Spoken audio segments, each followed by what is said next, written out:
Chapter 5. The Secret of the Plaques. Thursday, 7:10 a.m. At the guardhouse of hearing.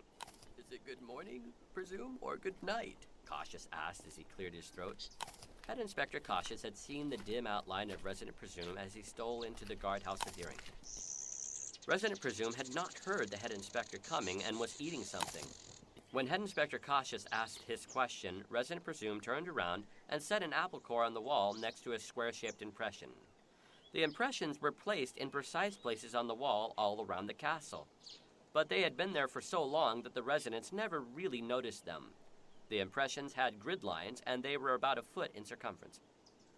"Oh, I guess a little of both," said Resident Presume, turning around with a slight nod at the head inspector.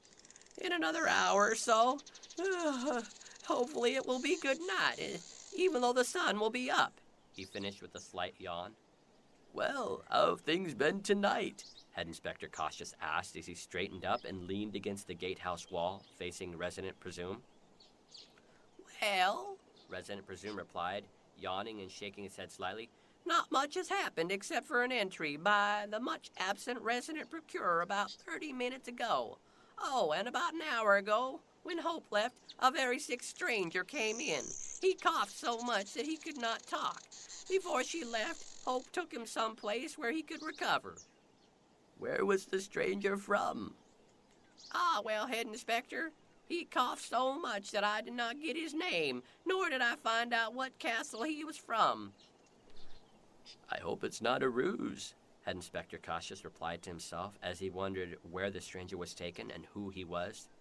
"I will need to find out who the stranger is and where he came from. Did Resident Procure bring anything in with him?" "Well," Resident Presume replied with a sleepy yawn, "just a pack on his back, which I'm guessing contained items such as this," he replied, motioning to the eaten apple core on the wall. Head Inspector Cautious stifled the urge to wince as he searched for a tactful way to approach the situation. "I appreciate your work, Presume. I know I can trust you. It's not easy to stand guard all night," he replied as he gently placed his hand on the inspector's shoulder. "We are blessed to have residents who so cheerfully do their duties and who consider the danger of enemies who are not lazy but very industrious. Enemies who desire to taint this castle with erroneous ideas and useless merchandise. I am sure that the stranger was sick. At the same time, the identity of the stranger and where he was from should have been noted. If he could not talk, then maybe he could have written the information down. I will be on the lookout for him. As to Resident Procure, he is beyond suspicion despite the fact that we see so little of him.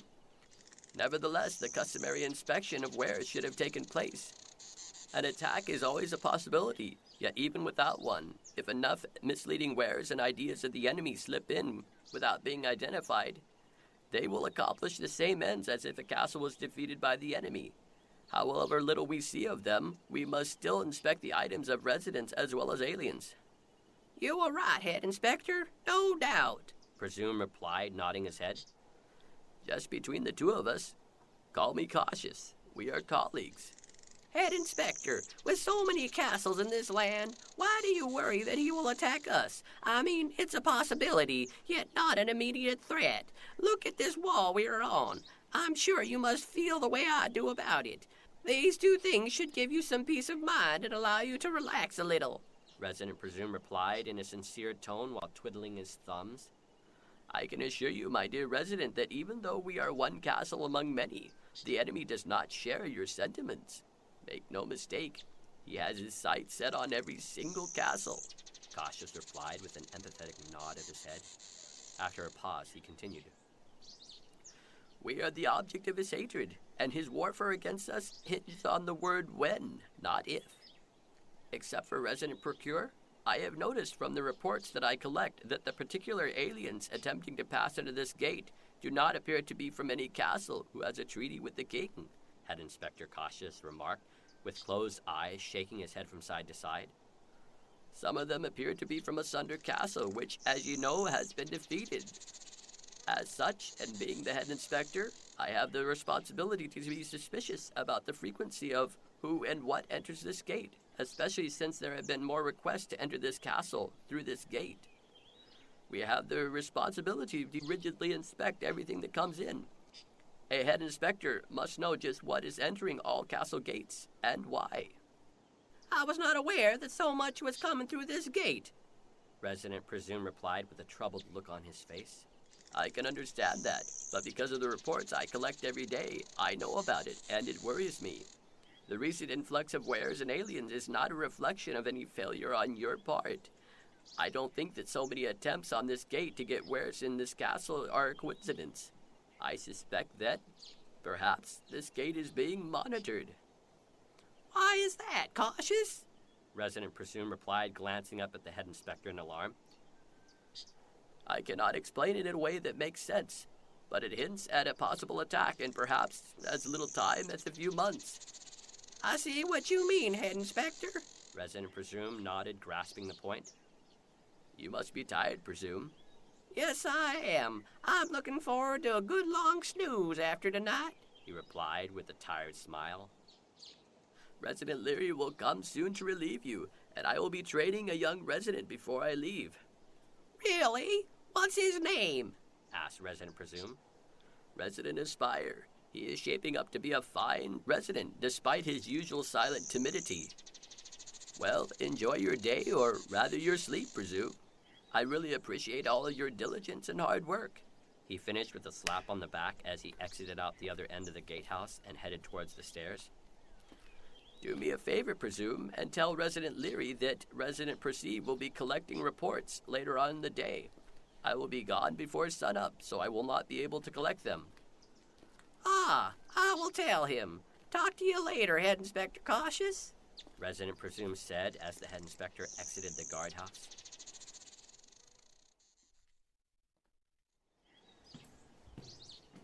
Thursday, 7:15 a.m. The bottom of the stairs near the courtyard market. Why do I feel uneasy? Head Inspector Cautious asked himself as he descended the massive stairs. Recently, the behavior of some residents was suspect. When some of them argued, their arguments seemed somehow superficial and made up. But why? If he could only do more than wish for inspectors who took their charge seriously. Were there really spies lurking in the castle, and bad character traits who had managed to infiltrate their defenses? Who was the sixth stranger, and where did he come from? What the residents of this castle really need is petition the king of the capital city for more of the wares of wisdom, said Head Inspector Cautious to himself as he continued down towards the bottom of the stairs. Hello, Head Inspector. Glancing towards the bottom of the stairs several steps down, he saw Resident Procure. Resident Procure was tall and muscular with mid-length brown hair and gray eyes. He had a relaxed manner and a penetrating gaze. Well, hello, Procure. It has been a while, Head Inspector Cautious replied, turning his full gaze on him. Well, I keep myself busy with wares and duties, you know. But it is nice to see familiar faces, Resident Procure replied with a pleasant nod. Well, that is good to know. I have a schedule to keep, so I will leave you for now. See you around. See you later, Head Inspector, Resident Procure replied with a bow and a wave. The head inspector was sure there were spies lurking in Finite Castle, masquerading as other residents, but he had been unable to identify who they were. On his way to the towers, he suddenly heard a conversation beyond the corner. He stopped and listened for a while. He recognized the voices of residents Leary, Adroit, and Averse. Though perplexing, their arguments were always a little amusing. Oh, no, it's just that I thought you two despised each other, so I was a little surprised to see you two keeping company, but nothing is wrong. Not by choice, I assure you, Leary, said Resident Averse. It's an unfortunate perk of being in sales that I have to associate with this oaf here. Several times his stand, not to mention his despicable behavior, has decreased my profits, and I was warning him, as I often do, that he needs to keep to his own space. Otherwise, there will be consequences. I will try not to let your dirty looks hurt me too much, replied Resident Adroit. Besides, this is just sour grapes if you ask me. One day your stand will not have a single customer left, and when that day comes, I am gonna celebrate. I get the point, replied Resident Leary, who seemed slightly agitated and was rolling his eyes. You two can't stand each other. I would like to get an orange, an apple, and a loaf of that brown bread there. I did not have time to eat before I left for guard duty, and the smell of that bread, oh, it makes me hungry. Well, there's a sale for me. Resident Reverse said with a smug look at Resident Adroit. What is that ugly smile for? You don't sell fruit and I do, therefore I get a sale too. Oh, yeah? Well, maybe I'll start selling fruit too. Then more residents will come to my stand, and yours will go out of business. Resident Reverse replied with a hint of triumph in his voice. I came here to buy food, not to listen to the absurd banter between you two over which stand will put the other out of business. Resident Leary replied, shaking his head and rolling his eyes as he began to bite his fingernails. Not having time to waste, Head Inspector Cautious continued on towards the main tower. As he approached the main tower, he saw Resident Aspire waiting at the entrance. Morning, Head Inspector. Aspire greeted him as he bowed slightly. Good morning, Resident Aspire, replied Head Inspector Cautious with a slight smile. As they entered the great tower, they headed into the marble hallway and walked to the opposite end. Inside the tower, it looked more like a temple than a residence or a great hall. The color scheme was gold and purple, blue, scarlet, and white. Aspire, I recall you saying the other day that you noticed a difference between the residents who trust the king and the residents who do not. I suspect that it has to do with the plaques originally given by the king, but exactly what, I'm not sure. I don't always understand them, but they are a good explanation to me of why our world is the way it is. Resident Aspire replied as he followed close behind. You are blessed, Aspire, in that you take them seriously. Such actions are becoming of a wise resident. It is too bad that so many of the other residents do not take them seriously. As the head inspector of Finite Castle, they have been invaluable to me. As they neared the upper floors and left the stairs they had been climbing, they entered into a room with windows more numerous than any other in the castle. It was half filled with shelves. Filling perhaps 1/5 of the shelf space were shiny silver plaques with black marble filling the carved inscriptions. Written on each plaque were the king's guidelines to live by, the king's dealings with his subjects throughout the ages with castles, as well as the king's commandments to castles. They spoke of his character and of the long war with Pernicious Accuser. Surrounding the writing on the 4 edges of each plaque, there was a grid-like pattern. The 2 residents gazed on the plaques for a few minutes before speaking up. Aspire, you know that these plaques carry great truth. They speak of the deep love that Creator King has for us, and also of the deep desire he has for all castles to have a treaty of friendship and protection with him.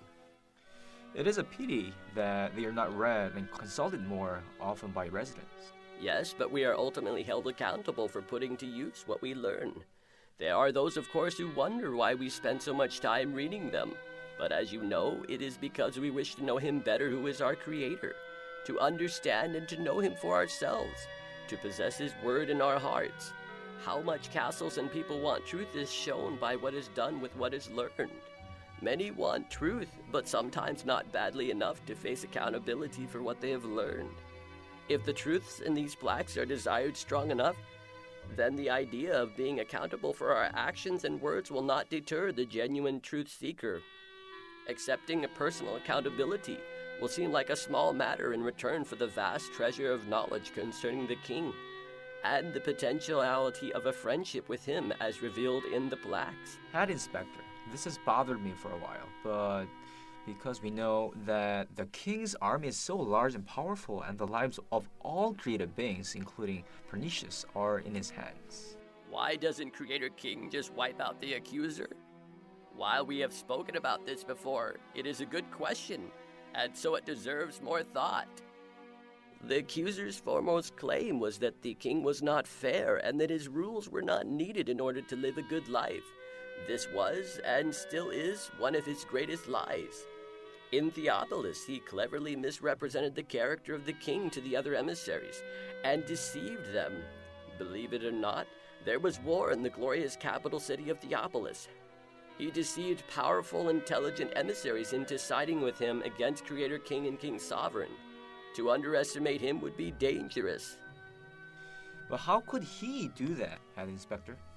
Resident Aspire quietly exclaimed with the raised eyebrow. They're so intelligent, and we know that the king is so loving and kind. How could he possibly deceive them? I don't understand. If no such thing as a lie ever existed and someone told you a lie, you might well believe it if you allowed your trust in what you heard to overpower what you know for yourself about the king.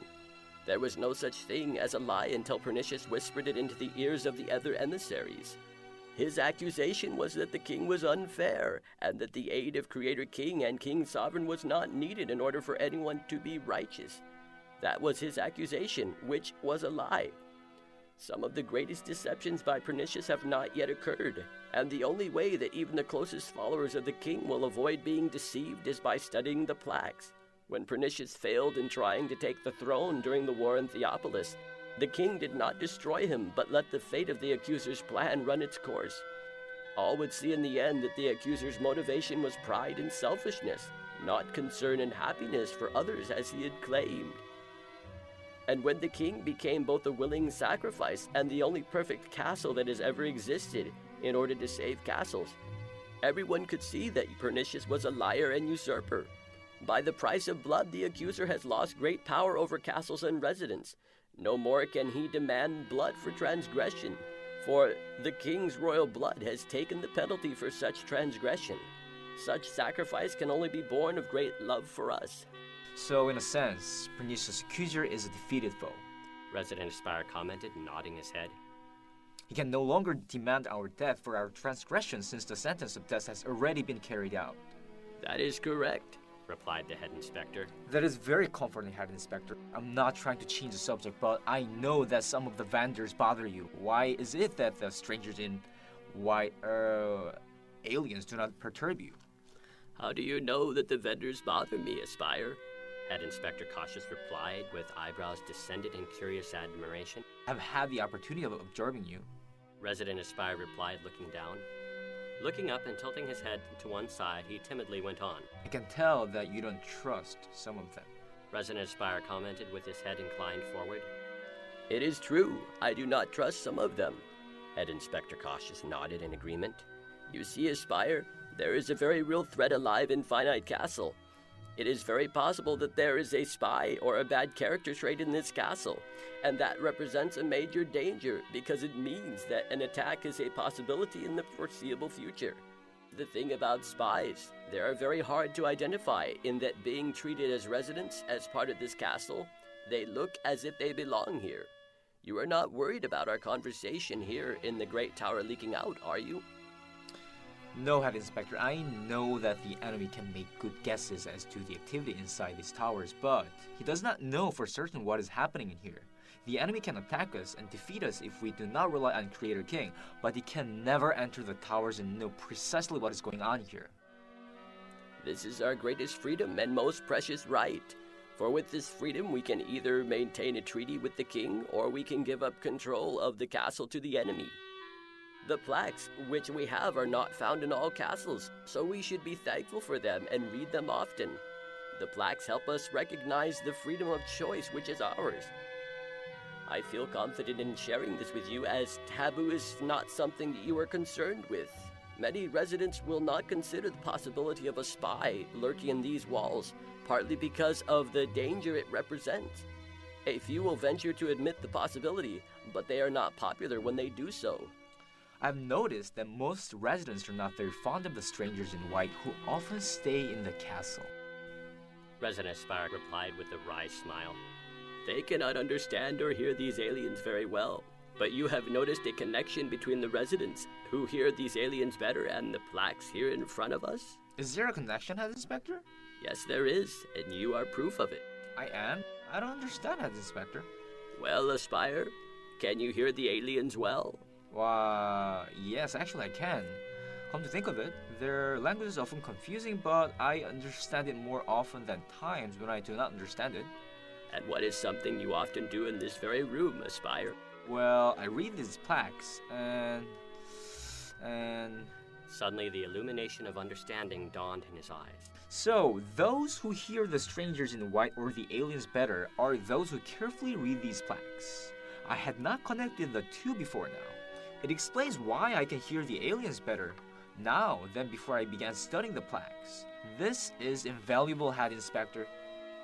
Very good, Aspire. Aha moments are priceless indeed.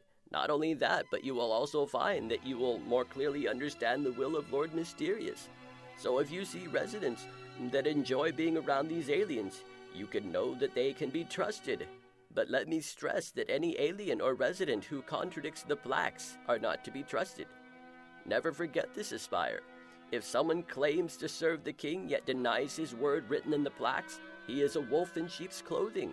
You would do well to avoid him or them at all costs, and make sure that others you care about are not in the dark about their intentions either. Well, unfortunately, that is all the time we have for now. I have a meeting to go to before I leave, which will be soon. I hope you have a good trip, Head Inspector. Thank you, Aspire. Head Inspector Cautious replied with a grateful sigh. If you need advice or someone to talk to when I am gone, then look for either Inspector Perceive or Inspector Resolve.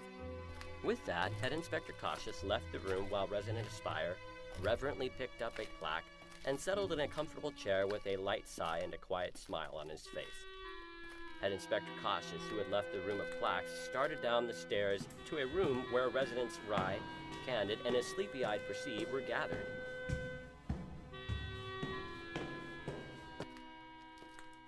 Well, my friends, I do not have long, so I will be brief since I want to leave the castle before sunup, which will not be long from now. I have thought about this long and hard, and I have made my decision. Do not take it that I do not have any confidence in you if you are not chosen. Whatever your choice is, it will be respected, replied Resident Rye with an assenting nod. We are not worried that you would show favoritism or be partial. Well, Candid, I am not surprised, the head inspector commented. We will all respect your choice, replied Resident Perceive. Well, before I leave, I should warn you that there is an unknown alien in this castle. According to Resident Presume, this alien was so sick that he could not talk, and Union Resident Hope took him somewhere in the castle to recover.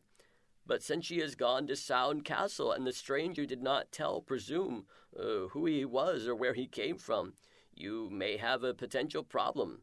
He may have used being sick as a ruse to get in this castle. I do not want to sound paranoid, but you should be on the lookout for him.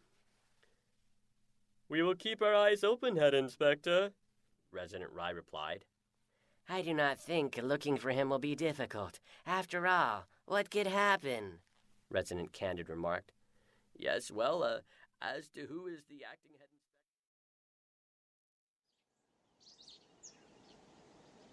Thursday, 7:25 a.m., the Courtyard Market.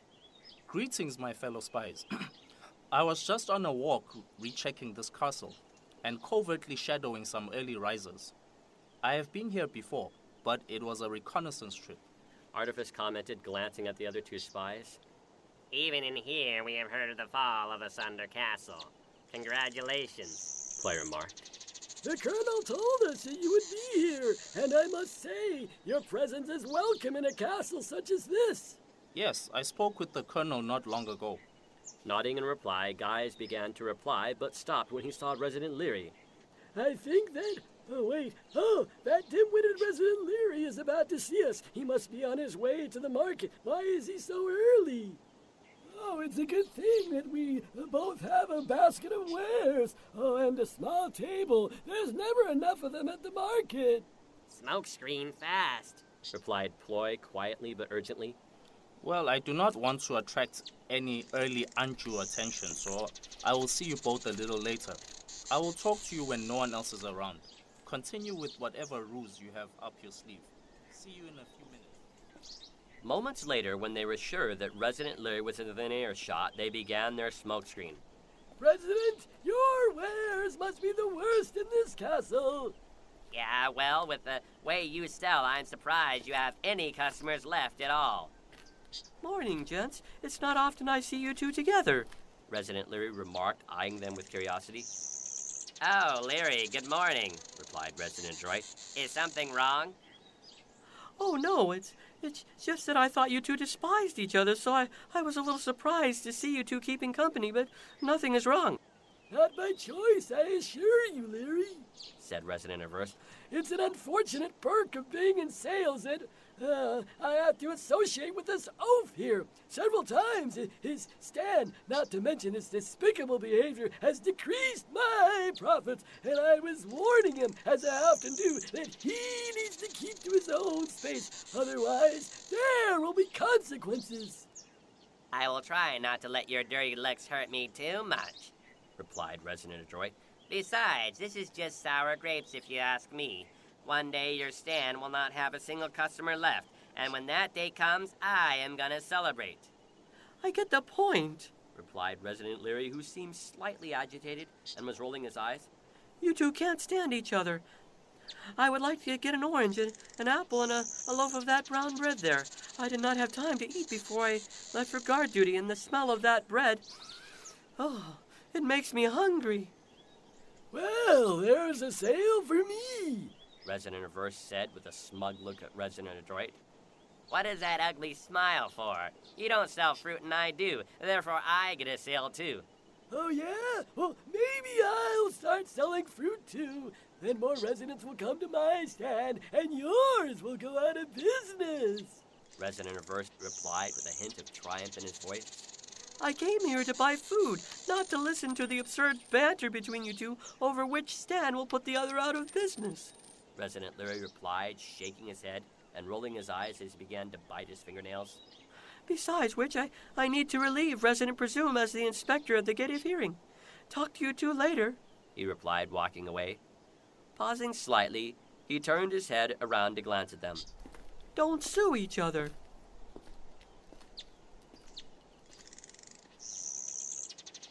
Residents, did you hear that? It is almost too funny. So gullible, like sheep walking off a cliff. It is interesting. What is? The Gate of Hearing is the very gate which Artifice used to enter this castle. Quite a successful ruse from what he told me. Well, as we know, the Colonel has been observing this castle for some time now, and according to Artifice, he noticed in particular that weak inspectors were routinely placed at the Gate of Hearing. That gate in instructional integrity is also the weakest. He said it would be best to enter through there, and Artifice is with us. After a little searching, he found me, and I in turn alerted you to meet us here at the time when the shadow from that castle tower fell on this spot. After a moment of silence, Artifice joined them again. Hello again. Do you have anything to report? Well, Resident Loopy left a few minutes ago. I am thinking it should not be too long now. Yes, when they blow the trumpet, we will know the attack has begun, replied Guise. That is right. Agreed Artifice. Fellow spies, are there any new residents which I need to be informed of? Possibly Resident Aspire has the making of a nuisance, since he emulates the head inspector. Although Cautious does not say a lot, he poses the most threat as a head inspector. I have never encountered a resident like him. Junior Resident Hope has the looks of becoming a threat also. Grace and Resolve have been the usual threat because they have often been speaking of calling on the enemy as they did in the past. That's if they were attacked. Ploy said in a sadistic tone with a sly expression. Those two, as you know, would be the likeliest to favor the enemy when the attack begins. Guy said in an annoyed tone while clenching and unclenching his fist. This will also come as no surprise to you, but there are also two of those emissaries whom we still do not know very much about yet, said Ploy.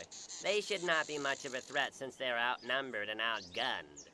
Very true, but let's not underestimate their influence. Part of the thrill in defeating Final Castle will be in seeing them fail. Thursday, 7:35 a.m. at the Great Hall. Darkness still clung to the walls of the castle despite the fact that the sky was dark blue instead of black. It is going to be soon, said Alien Bold. Yes, agreed Alien Zeal. The time when this castle's true loyalties will be shown. Zeal, since you left, another spy has infiltrated this castle, said Bold.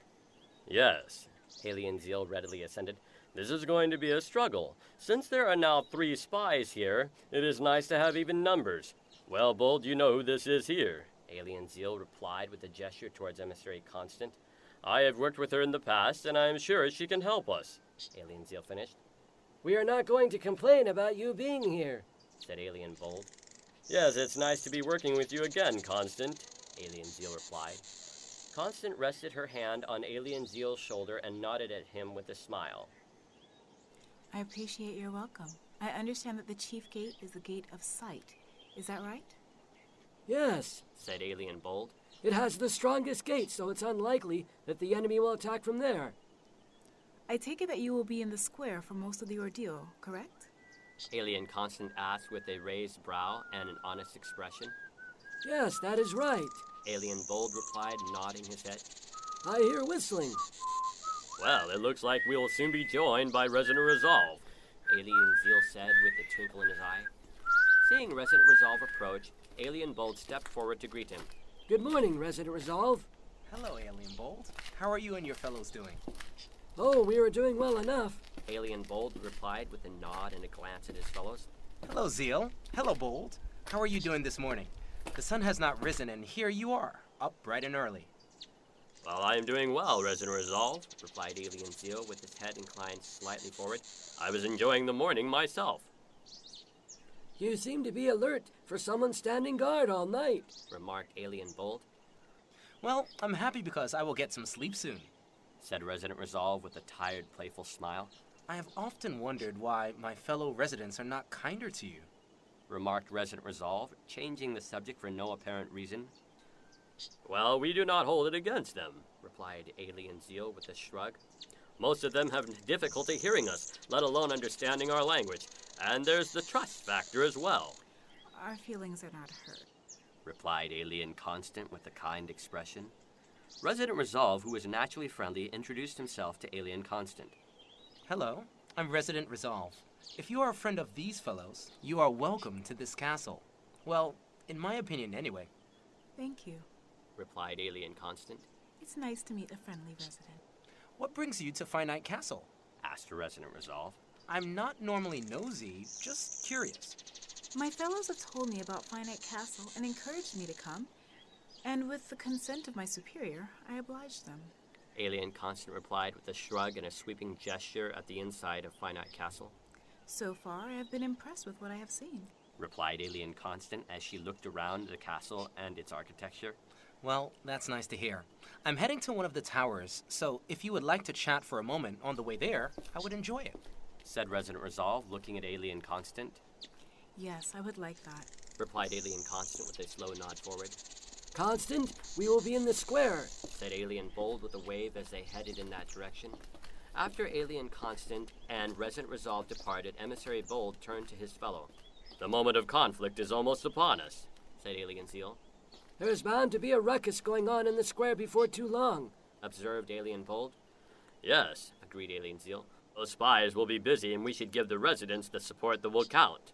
With that, the 2 emissaries headed towards the square where the spies were also heading.